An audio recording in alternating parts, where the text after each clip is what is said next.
దేవునికి మహిమ కలుగును గాక. ఇప్పుడు వచ్చిన మీ అందరికీ కూడా ప్రభు పేరిట వందనాలు తెలియజేస్తున్నాం. రాత్రికాల సమయంలో ఇలాగ కూర్చొని ప్రభు నామని గణపరచడం మనకెంతైనటువంటి ఆశీర్వాదకరము. అలాగే దేవుడు మన పక్షాన ఉన్నాడు అని చెప్పి మనం ఇంతవరకు ప్రభు సన్నిధిలో ఉంటున్నాము అంటే దేవుడు మన విషయంలో ఎంతో కృప చూపుతూ ఉన్నాడు. దేవునికి స్తోత్రం కలుగును గాక. హల్లెలూయా హల్లెలూయా. ఎందుకంటే కనుక మనం ఇంకా సజీవ సంఖ్యలో ఉన్నామంటే ఇది దేవుని యొక్క కృప. దేవునికి స్తోత్రం కలుగును గాక. హల్లెలూయా హల్లెలూయా. కొద్ది నిమిషాలు దేవుని వాక్యాన్ని మనం ధ్యానం చేసుకుందాం. గత వారం మనం ఒక వాక్యాన్ని మనం ధ్యానం చేసి ఉన్నాం. నీ నిమిత్తము గత వారం మనం ధ్యానం చేసినటువంటి వాక్యం 31వ కీర్తన 19వ వచనం మనం చదువుకున్నాం కదా. ఒకసారి దాన్ని అలాగ టచ్ చేసి దేవుని వాక్యంలోనికి ముందుకు వెళదాం. నీ యందు భయభక్తులు గల వారి నిమిత్తము నీవు దాచి ఉంచిన మేలు ఎంతో గొప్పది. దేవునికి మహిమ కలుగును గాక. దేవునికి స్తోత్రం. ఆమేన్ హల్లెలూయా. అయితే మనం చదవనటువంటి లేఖన భాగంలో దావీదు రాసినటువంటి కీర్తనలో దావీదు చెప్తూ ఉన్నాడు కదా. ఏమని చెప్తున్నాడంటే, ఆయన యందు భయభక్తులు ఎవరైతే ఉంటారో, భయభక్తులు గల వారి నిమిత్తము దేవుడు ప్రత్యేకంగా వారి విషయంలో మేలు దాచిపెట్టేటువంటి దేవుడు. ఆ మేలు చాలా గొప్పది అని చెప్పి తెలియచేస్తూ ఉన్నాడు. దేవునికి స్తోత్రం కలుగును గాక. హల్లెలూయా. భయభక్తులు కలిగి ఉంటే మేలు దేవుడు మన విషయంలో దాచిపెట్టే దేవుడు అని చెప్పి ఇక్కడ కీర్తనాకారుడు చెబుతూ ఉన్నాడు. గత వారం మనం నేర్చుకున్నాం కదా, దేవుని యందు భయము భక్తి కలిగి జీవిస్తే దేవుడు మన విషయంలో మేలు దాచి పెడతాడు. ఆ మేలు చాలా గొప్పది అనే విషయాన్ని మనం ధ్యానం చేశాం. అంటే మనం ఏదో సాహస కార్యాలు చేయనవసరం లేదు, లేకపోతే కనుక ఉపవాస దీక్షలు చేయనవసరం లేదు. దేవుని దాచిపెట్టినటువంటి మేలు విషయంలో ఆ మేలును మనం పొందుకోవాలి అంటే ఉపవాస దినాలు చేయనవసరం లేదు, వ్రత దినాలు చేయనవసరం లేదు. కానీ గమనించినట్లయితే మనం చేసేటువంటి భయమును బట్టి మనము ఆయన విషయంలో భయము భక్తి కలిగి ఉంటే మేలు దాచి పెడతాడు. దేవునికి స్తోత్రం కలుగును గాక. హల్లెలూయా. అంటే ఇప్పుడు చూడండి, కష్టపడితే ఇచ్చేది జీతం కదా. అంటే మనం కష్టపడుతున్నాం కాబట్టి వాళ్ళు మనకేమిస్తారు? జీతాన్ని ఇస్తారు. అలాగే ఇంకా ఏంటంటే, మనం ఏది చేసినా గానీ మన కొరకు మనల్ని ప్రేమించేటువంటి వారు మనకు ఏదో ఒకటి దాచి పెడుతూ ఉంటారు. కానీ ఇక్కడ అంటే ప్రేమను బట్టి మనకి దాచి పెడతాం కాదు. కానీ ఇక్కడ దేవుడు అంటున్నాడు కదా, దావీదు భక్తులు చెప్తున్నారు కదా, భయము భక్తి కలిగి జీవిస్తే మేలు దాచిపెట్టేటువంటి దేవుడు. దేవునికి స్తోత్రం కలుగును గాక. హల్లెలూయా. అంటే మనం దేవుని సన్నిధిలో భయము కలిగి భక్తి కలిగి జీవించాలి. భయం కలిగి భక్తి కలిగి జీవించాలి. అసలు భయం అంటే ఏంటి? ఏమంటే భయం అంటే ఏమిటి అంటే, ఇప్పుడు చూస్తే కనుక చిన్నపిల్లల దగ్గరికి వెళ్ళి వాళ్ళ విషయంలో చూస్తే గనక చీకటిని చూపిస్తే వాళ్ళు భయపడతారు. అలాగే కొద్దిగా ఎత్తుగా లావుగా ఉన్నటువంటి వారు, గంభీరం కలిగినటువంటి వారిని చూపిస్తే భయపడతారు. ఇంకా చూస్తే గనక వాళ్ళ విషయంలో పిల్లలైనటువంటి వారు, పెద్దోళ్ళైనటువంటి వారు, లేకపోతే సడన్ గా ఏదైనా జరిగితే, సడన్ గా ఏదైనా వార్తలు వింటే వారు భయపడుతూ ఉంటారు. కానీ ఇక్కడ దావీదు భక్తుడు చెప్తున్నాడు కదా, భయము భక్తి కలిగి ఉంటే మేలు దాచి పెడతాడు. అసలు భయం అంటే ఏమిటి అని మనం ధ్యానం చేస్తే అదే కీర్తనకారుడు చెప్తున్నాడు కదా. చూసినట్లయితే గనక చూడండి, 19వ కీర్తన 9వ వచనంలో అంటున్నాడు కదా, యెహోవా యందైన భయము పవిత్రమైనది, అది నిత్యము నిలచును. దేవునికి స్తోత్రం కలుగును గాక. హల్లెలూయా. భయము పవిత్రమైనది అంటే పవిత్రమైనది అంటే పాపము చేయనివ్వదు. దేవుని యందు భయము కలిగి ఉంటే పాపము చేయనివ్వదు, పాపము జోలికి వెళ్ళనివ్వదు. అంటే ఏంటంటే దేవుడు మనకు ఒక వాక్యాన్ని ఒక విషయాన్ని మనకి తెలియపరిచినప్పుడు దాన్ని దాటి వెళ్ళకూడదు. చూసినట్లయితే ఏదైనా తోటలో ఆదాము అవ్వలైనటువంటి వారికి దేవుడు ముందే చెప్పాడు. ఏమని చెప్పాడు? అదిగో ఆ వృక్ష ఆ ఫలమును మీరు తినవద్దు అని చెప్పి దేవుడు దానికి ఏం చేశాడంటే ఆ ఆదాము అవ్వలకి ఒక విషయాన్ని ఆజ్ఞ జారీ చేశాడు. అయితే గనక చూసినట్లయితే గనక అక్కడ వాళ్ళు వారు ఎప్పుడైతే దేవుని స్వహస్తాల చేత చేయబడ్డారో అప్పటి వరకు కూడా వారికి ఏమున్నది అంటే భయం ఉన్నది. కానీ ఆ భయం పవిత్రమైనది. చూడండి, గమనించినట్లయితే గనక భయం ఉన్నది కానీ, దేవుని యందు ఉన్నటువంటి భయం ఉన్నది కానీ ఆ భయం పవిత్రంగా ఉన్నది. కానీ ఎప్పుడైతే కనుక వారు హద్దు దాటారో, ఏమండి గమనించండి, హద్దు మీరారు అంటే ఆ గీత దాటారో, దేవుడు చెప్పినటువంటి వాక్కును వినకుండా విడిచిపెట్టి ఏం జరుగుద్దులే అంటే ఏం తెలుసా, భయాన్ని లెక్కలేనితనంగా చూడటం, భయాన్ని ఇది చేస్తే ఏమవుతుందిలే అనేటువంటి ధీమాతో ఎప్పుడైతే హద్దు దాటారో ఇప్పుడు అసలైనటువంటి భయం వారికి కలిగింది. ఆ భయం ఎట్లాంటిదంటే శరీరానుసారమైనది, ఆత్మీయానుసారమైనది. అంటే ఇప్పుడు ఏం కలిగిందంటే వారికి భయం కలిగింది. అంటే ఎన్నడూ చూడనటువంటి భయాన్ని వారు చూశారు. చూడండి ఒకసారి ఆది కాండము, ఆ భయం ఎలాగుంది, వారికి ఏం కలగజేసింది ఆ భయం అనేది చూద్దాం. చూడండి, ఆది కాండము 3వ అధ్యాయము, ఆది కాండము 3వ అధ్యాయము 9-10 వచనాలు చూద్దాం. అక్కడ ఏదైనా తోటలో వారు చేసినటువంటి పాపమును బట్టి ప్రతి దినము కూడా దేవుడు ఏం చేస్తున్నంటే ఆదాము అవ్వని పలకరించడానికి, వారితో పిచ్చాపాటిగా సరదాగా ముచ్చట్లు చెప్పుకోవడానికి చెప్పడానికి తండ్రి అయినటువంటి దేవదేవుడు వారి తోటలోకి ఎప్పుడైతే వచ్చారో అక్కడ దేవుడు ఏం చేస్తున్నారంటే ఆదామును పిలిచినట్లుగా చూస్తున్నాం. చూడండి 9వ వచనంలో అంటున్నాడు కదా, దేవుడైన యెహోవా ఆదామును పిలిచి నీవు ఎక్కడ ఉన్నావనెను. అంటే ప్రతి దినము వచ్చినప్పుడు దేవుడైనటువంటి యెహోవా ప్రతి దినము ఆదామును పలకరించడానికి వచ్చినప్పుడు ఆయన వచ్చిన వెంటనే పిల్లలు ఎలా అంటే ఆదాము అవ్వలు ఎలా ఉన్నారంటే నాన్న అనుకుంటూ ఎదురుగా వెళ్ళేటువంటి ఈ ఆదాము అవ్వలు ఇప్పుడు వీళ్ళు ఏమయ్యారంటే ఎప్పుడైతే తండ్రి అయినటువంటి దేవదేవుడు వచ్చాడో ఆ తోటలోనికి, ఏదైనా తోట వనములోనికి వచ్చారో ఇప్పుడు వీళ్ళు ఎక్కడున్నారో కూడా దేవుడికి కనబడలేదు. అందుకే అంటున్నాడు కదా, ఏమంటున్నాడు, నీవు ఎక్కడ ఉన్నావనెను. అందుకతడు నేను తోటలో నీ స్వరము వినప్పుడు దిగంబరిగా ఉంటిని గనుక భయపడి దాగుకొంటిని. ఏమంటున్నాడండి, భయపడి దాగుకొంటిని. అంటే అప్పటి వరకు వాళ్ళు దిగంబరులు అని చెప్పి వారికి తెలుసా, తెలియదు. సిగ్గంటే ఏంటో వాళ్ళకి తెలియదు. ఇక్కడ చూసినట్లయితే ఎప్పుడైతే దేవుని యొక్క స్వరాన్ని విన్నారో వాళ్ళు దిగంబరులుగా ఉన్నారటువంటి విషయము ఆదాము అవ్వలకు తెలిసింది గనుక వారికంట భయపడి దాగుకున్నారు. అప్పటి వరకు భయం అంటే ఏంటో తెలియదు. అంటే ఆదాము అవ్వలు దేవుని యొద్ద ఉన్నప్పుడు అంటే ఎలా ఉన్నారు అంటే చాలా చక్కగా కల్మషం లేనటువంటి విధముగా పవిత్రంగా జీవించారు వాళ్ళు. గమనించినట్లయితే కనుక యెహోవా యందైనటువంటి భయం ఎట్లాంటిది, పవిత్రమైనది. మనకి ఎగ్జాంపుల్ గా ఆదాము అవ్వలే కనబడుతున్నారు. దేవుడు ఆదాముని చేసిన తర్వాత అవ్వను కూడా తీసుకొచ్చి ఆదాము ఎదుట నిలవబెట్టినప్పుడు అప్పటి వరకు కూడా వారికి దిగంబరులు అనేటువంటి విషయం తెలియదు, భయం అనేటువంటి విషయం కూడా తెలియదు. ఎప్పుడైతే కనుక వారు దేవుని మాటను ధిక్కరించారో, దేవుని యొక్క ఆజ్ఞను ధిక్కరించారో, విడిచిపెట్టారో, హద్దు మీరారో అప్పుడు వారికి ఏం కలిగింది తెలుసా, వారు దిగంబరులను తెలుసుకొని భయపడి దాగుకున్నారు. అంటే దేవుని ఎదుటికి వెళ్ళటానికి కూడా వారికి ఏం కలిగిందంటే భయము కలిగింది.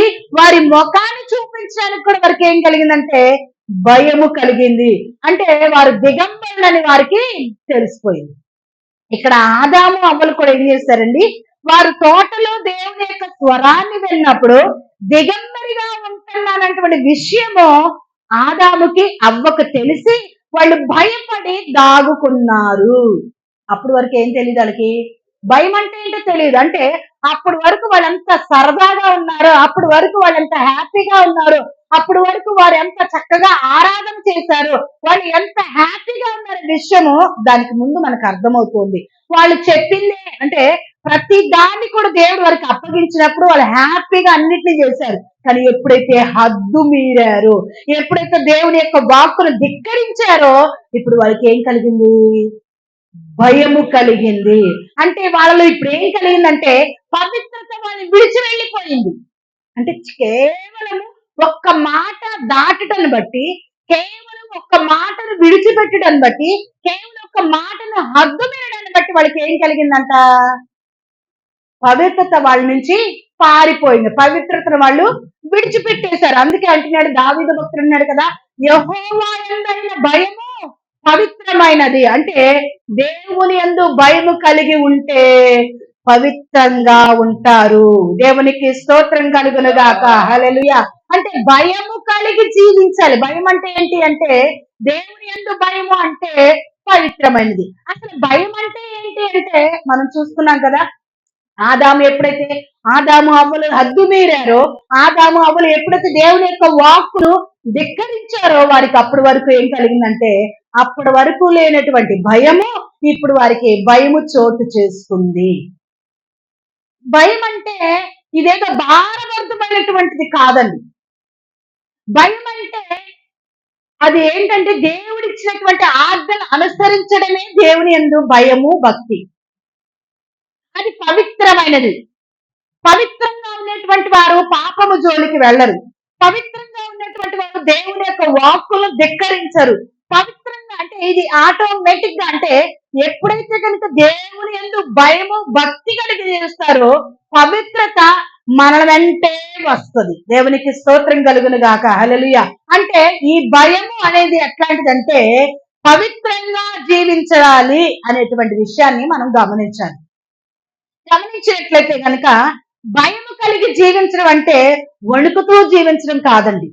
చీకటిని చూసి భయపడేవారు ఉంటారు, మనుషులు చూసి భయపడేవారు ఉంటారు, సిచ్యువేషన్ బట్టి భయపడేటువంటి వారు ఉంటారు, ఇంకా సందర్భాలను బట్టి భయపడి దాని జోలికి వెళ్ళకుండా దాని నుంచి పారిపోయేటువంటి వారు కూడా ఉంటారు. కానీ ఇక్కడ దావీదు చెప్తున్నటువంటి మాట ఏంటంటే దేవుని యందైనటువంటి భయము పవిత్రమైనది. అంటే పవిత్రంగా జీవిస్తే దేవుని యందు భయము కలిగి ఉంటాము.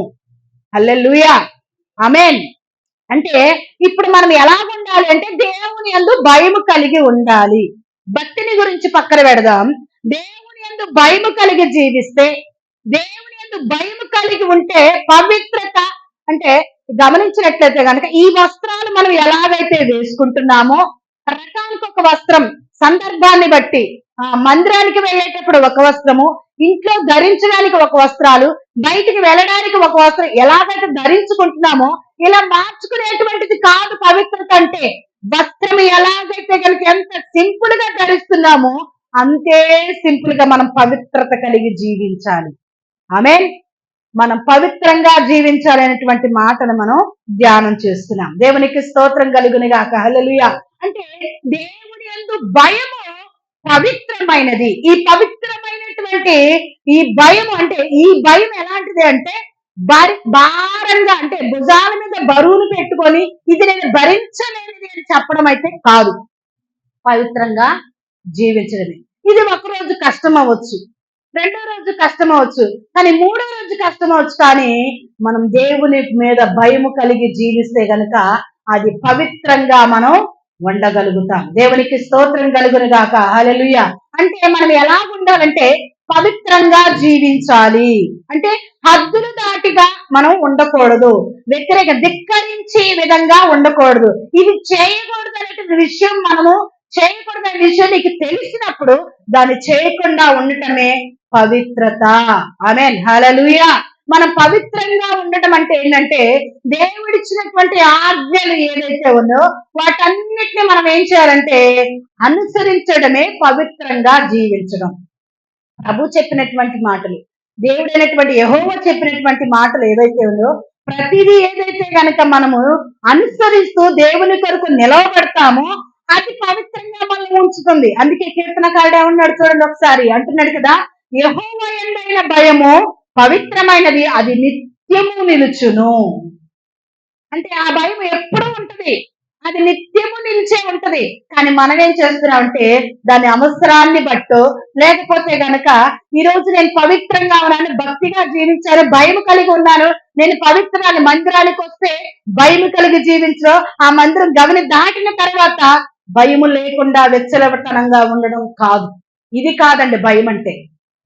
ఎల్లప్పుడూ కూడా ఆదాము అవ్వలు ఎలాగైతే గనక ప్రభు దేవుడు ఎలాగైతే గనక వారిని చేశారో, ఆ చేసినప్పుడు వారు ఎంత హ్యాపీగా, ఎంత సంతోషంగా, పవిత్రంగా దేవుని ఎదుట నిలబడి ఉన్నారో అంత పవిత్రంగా ఉండాలి, అంతే సంతోషంగా ఉండాలి. అంటే ఇంక నీకు దేవునికి మధ్య ఇంక ఏ విధమైనటువంటి కల్మషము, డాగు, మచ్చ, కళంకం అనేది ఉండకూడదు.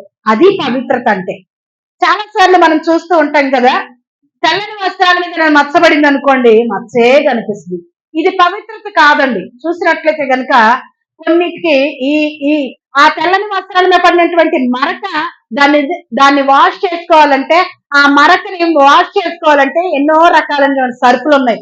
ఆ మరక మంచిది ఆ వస్త్రానికి, కానీ ఏదైతే గనక సర్ఫ్ను వాడటం మరకైతే పోతుంది. కానీ ఈ పవిత్రమైనటువంటి మనస్సుకు, ఈ పవిత్రంగా దేవుని యొక్క పవిత్రంగా జీవించే నీకు ఆ పవిత్రతను ఎప్పటికీ కూడా కోల్పోకూడదు. బట్టలైతే కనుక ప్రతిసారి మనం ఉతుక్కుంటాం, వాష్ చేసుకుంటాం. ఆ మరకలు కనపడకుండా ఉండడానికి మనం ఏం చేస్తామంటే రకరకాలుగా బ్లూ పెడతాము. అలాగే ఇంకా ఏం చేస్తామంటే దానికి ఇప్పుడైతే కనుక ఆ వస్త్రాలకి రంగులేసేటువంటి వారు కూడా ఉన్నారు. కానీ గమనించినట్లయితే కనుక హృదయం మచ్చ పడితే కనుక ఈ మచ్చని ఎవరు కూడా మాపు చేయలేరు. కానీ ప్రభు యేసుక్రీస్తు వారు మాత్రం 33.5 సంవత్సరాలు ఆయన లోకములో జీవించి ప్రతి ఒక్కరి నిమిత్తము కూడా ఆయన కార్చినటువంటి శిలువ మరణము ద్వారా ప్రతి ఒక్కరిని కూడా ఏం చేశారంటే మన పాపపు మరకలన్నిటినీ కూడా తుడిచివేసి, అంటే ఇంకా ఎన్నటికీ కూడా నువ్వు పాపము జోలికి వెళ్ళకూడదు అనేటువంటి విధంగా ప్రభు ఏం చేశారంటే మనందరినీ కూడా పవిత్రపరిచారు. దేవునికి స్తోత్రం కలుగును గాక. హల్లెలూయా. అంటే ఈ పవిత్రతలో అసలు ఇందులో ఏ డోకా అనేది లేదు. మన తెల్లని వస్త్రాలు రకరకాలు ఉంటాయి, తెలుపులో చాలా రకాలు ఉన్నాయండి. కానీ ఈ పవిత్రతలో మాత్రం, అంటే పవిత్రత అనగానే తెలుపే మనకు గుర్తొస్తుంది. ఆ తెలుపులోనే రకరకాలు ఉన్నాయి, కానీ ఈ పవిత్రతలో మాత్రం ఇక రకాలనేవే ఉండవండి. ఇందులో first stage, second stage, third stage అనేది ఏమీ లేదు. కానీ క్రీస్తు రక్తము ప్రతి ఒక్కరిని కూడా దేవుడు ఏం చేశాడంటే కడిగి వేశాడు. ఆమేన్, హల్లెలూయా. ఆయన ప్రతి ఒక్కరిని కూడా, నీవు ఈ స్టేజ్ లో ఉన్నావు కాబట్టి నీకు ఈ స్టేజ్ లో ఉన్నటువంటి రక్తం సరిపోతుంది, ఆ స్టేజ్ లో నీవు కడగబడితే చాలు, నీకు ఇదైతే సరిపోతుంది దేవుడు ఎక్కడా కూడా చెప్పలేదండి. ప్రతి ఒక్కరిని కూడా దేవుడు ఏం చేస్తుంటే ఆయన స్వకీయమైనటువంటి రక్తము చేత, ఆయన రక్తము ఏమైందంటే ఆఖరి రక్త బొట్టు వరకు కూడా ఏ కల్మషము లేకుండా ఆయన మనందరినీ కూడా పవిత్రపరిచాడు. దేవునికి స్తోత్రం కలుగును గాక. హల్లెలూయా. చూడండి, బైబిల్ గ్రంథంలో యోబు యొక్క మహాభక్తుని గురించి మనం చూడొచ్చు. ఆయన కూడా దేవుని యందు భయభక్తులు కలిగినటువంటి వాడు. చూడండి, ఒకసారి చూద్దాం. చూడండి, యోబు గ్రంథము 1వ అధ్యాయం. యోబు గ్రంథము 1వ అధ్యాయము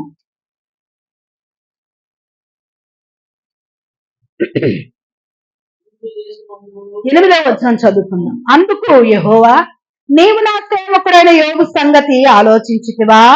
అతడు యథార్థవంతుడును న్యాయవంతుడునై దేవుని యందు భయభక్తులు కలిగి చెడుతనము విసర్జించిన వాడు భూమి మీద అతని వంటి వాడెవడును లేడు. ఏమంటున్నాడు? ఆయన ఎలాంటి వాడంటే యథార్థవంతుడు, న్యాయవంతుడు, దేవుని యందు భయము భక్తి కలిగి చెడుతనాన్ని విసర్జించిన వాడు. అంటే దేవుడు ఉన్నాడు, దేవుని యందు నేను పవిత్రంగా జీవించాలి. ఈ రోజుల్లో అప్పట్లోనే యోబు చాలా ధనవంతుడు, చాలా పెద్ద మోతుబరి, ఎంత గొప్ప ధనవంతుడు అంటే చాలా గొప్ప ధనవంతుడైనటువంటి ఈ యోబు చిటికేస్తే ఏదైనా కానీ ప్రతిదీ కూడా ఆయన వద్దకు వస్తుంది. కానీ అంత ధనవంతుడైనటువంటి యోబు మాత్రం ఎక్కడా కూడా యథార్థతను విడిచిపెట్టలేదు, ఎక్కడా కూడా న్యాయవంతుడుగా విడిచిపెట్టలేదు. కానీ దేవుని యందు ఉన్నటువంటి భయము, నాకేంటి అనేటువంటి ధీమా లేకుండా దేవుని యందు భయము కలిగి భక్తి కలిగి పవిత్రంగా జీవించాడు. ఆమేన్, హల్లెలూయా. అయితే ఇంత ధనవంతుడుగా ఉన్నటువంటి, ఇంత లగ్జరీ లైఫ్ అనుభవిస్తున్నటువంటి ఈ యోబు ఆయన జీవితంలో శ్రమలు రాలేదండి? ఆయన జీవితంలో కష్టాలు రాలేదా? ఎన్ని కన్నీళ్ళు, ఎంత వేదన, ఎంత దుఃఖము, అన్ని శ్రమలు ఒకేసారి అతని మీద దండిగా పడినప్పటికీ కూడా ఎక్కడ కూడా యోబు ఇసుమంత మాట గాని, అంటే ఎక్కడ కూడా యథార్థతను విడిచిపెట్టలేదు, ఎక్కడ కూడా న్యాయాన్ని విడిచిపెట్టలేదు, భయాన్ని విడిచిపెట్టలేదు, భక్తిని విడిచిపెట్టలేదు. కానీ మనకు కష్టం వస్తే ఏమంటాం తెలుసా?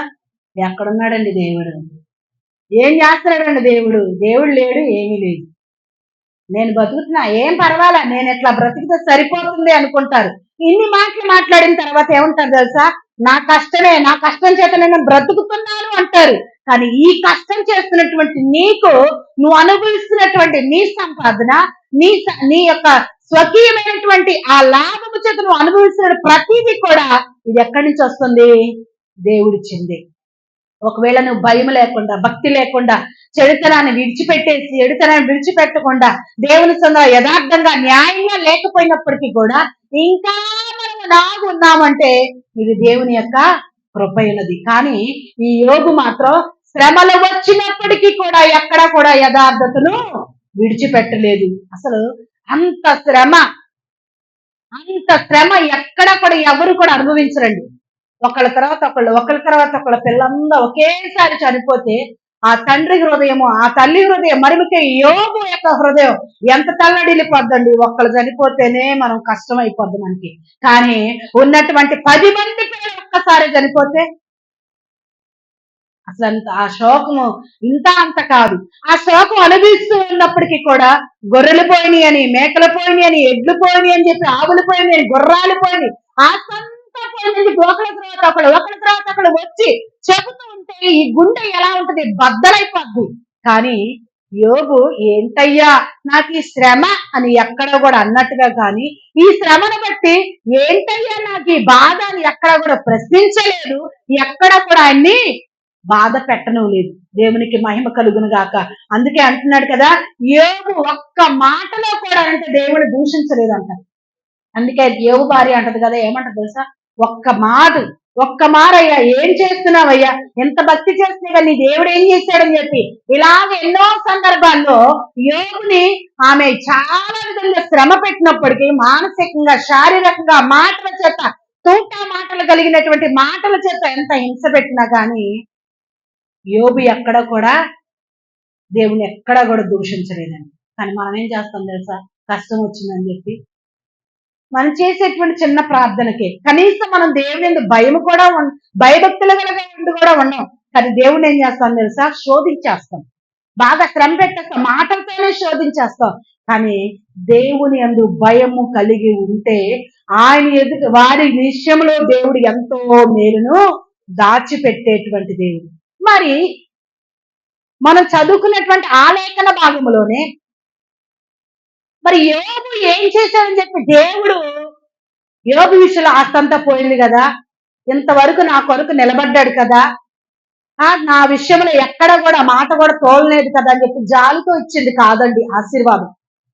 లేకపోతే కనుక అంటే దాన్ని ఏమంటారంటే జాలితోనో, లేకపోతే కనుక నా మీద నమ్మకం ఆ దేవుని మీద నమ్మకం పెట్టుకున్నాడనో అలా ఇచ్చినటువంటి మేలు కాదు, అది రెండింతల ఆశీర్వాదం అటువంటిది కాదు. ఆల్రెడీ యోబు ఎలాగున్నాడంటే భయభక్తులు కలిగి జీవిస్తున్నాడు కనుకనే, యథార్థతను కలిగి జీవిస్తున్నాడు కనుకనే, న్యాయంగా జీవిస్తున్నాడు కనుకనే దేవుడు ఆల్రెడీ ఏం చేశాడు తెలుసా? మేలును దాచిపెట్టాడు. ఆ మేలు ఎప్పుడు ఉపయోగపడింది తెలుసా యోబుకి?